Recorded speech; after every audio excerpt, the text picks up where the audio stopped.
નમસ્કાર મિત્રો, આજે વલસાડ જિલ્લાના કલેક્ટર શ્રી અને ડીડીઓ શ્રીને એક રજૂઆત કરું છું કે જે પશુપાલન શાખામાં જે લાલિયાવાડી ચાલી રહેલી છે એના પર ધ્યાન દોરો જરા.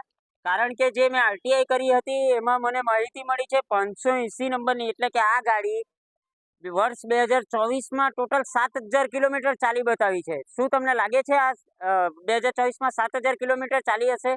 અને જ્યારે મેં ચેક કર્યું ત્યારે ઓનલાઈન આની ફિટનેસ 2016માં જ પતી ગયેલી હતી. તો 7 વર્ષ સુધી આ ગાડી ફિટનેસ વગર ચાલી કઈ રીતે? અને બીજું, જે ડીડીઓ સાહેબે આ પશુપાલન શાખાને ઓર્ડર કર્યો હતો એમટેક સોલ્યુશનનો જે પગાર બાકી છે 13 મહિનાથી બોનસ અને પીએફના પૈસા બાકી છે એ ચૂકવાયા નથી. અને કપરાડા તાલુકામાં 6 મહિનાના પશુપાલન શાખાના કર્મચારીઓનો પગાર બાકી છે. અને આરટીઆઈમાં બીજી પણ મને માહિતી મળી છે, વર્ષ 2024માં ટોટલ 4 ગાડી ચાલુ બતાવી હતી, તેમાંથી 2 ડ્રાઈવરે 4 ગાડીઓ ચલાવી છે. એટલે એવું તો કે કઈ અજાયબી કે 2 ડ્રાઈવર 4 ગાડી ચલાવે.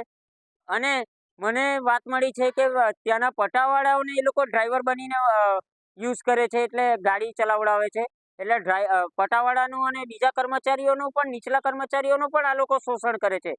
એ જરા ધ્યાન દોરો એવી મારી નમ્ર વિનંતી છે. જય હિન્દ.